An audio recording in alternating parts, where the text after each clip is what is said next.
Inquisitor, meet Hawke, the champion of Kirkwall. Though I don't use that title much anymore. Hawke, the Inquisitor. I figured you might have some friendly advice about Corypheus. You and I did fight him, after all.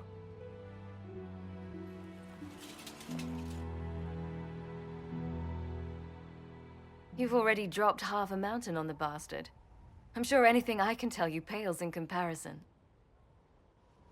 Corypheus has already killed the Divine, along with countless others, and he'll kill a lot more unless we stop him. You've already sealed the breach. That's damned impressive. I could barely get my friends to stop fighting. Still, if you think I can help... Varric said that you fought Corypheus before. Fought and killed. The Grey Wardens were holding him, and he somehow used his connection to the Darkspawn to influence them. Corypheus got into their heads, messed with their minds, turned them against each other. If the Wardens have disappeared, they could have fallen under his control again.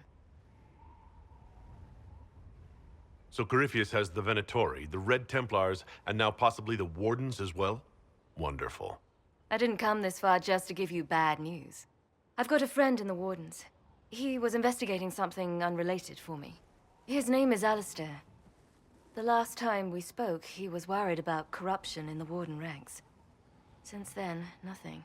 Corypheus would certainly qualify as corruption in the ranks. Did your friend disappear with them? No. He told me he'd be hiding in an old smuggler's cave near Crestwood.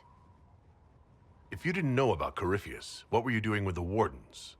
The Templars in Kirkwall were using a strange form of lyrium. It was red. I'd hoped the Wardens could tell me more about it. Corypheus had Templars with him at Haven. They looked like they'd been exposed to the lyrium you describe. Hopefully, my friend in the Wardens will know more. I appreciate the help. I'm doing this as much for myself as for you. Corypheus is my responsibility. I thought I'd killed him before. This time I'll make sure of it. Inquisitor.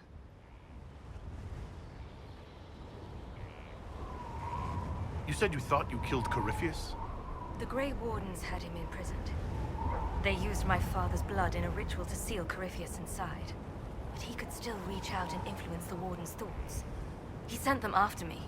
And I didn't just think I killed him. When the fight was done, he was dead on the ground. Maybe his tie to the Blight somehow brought him back, or maybe it's all Tevinter magic. But he was dead, I swear it.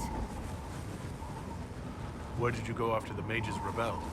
I heard the Chantry might be sending an exalted march to Kirkwall to put down the rebellion. I hoped that leaving would save lives and force the Divine to divide her forces to come after me. As it turned out, I needn't have bothered. All the circles started rising up, and the exalted march never came. I'd like to know more about Anders. What was he like? I don't know if there ever was just an Anders. He was crazy. By the end, there was nothing left in him, except this insane need to start a war no one could win.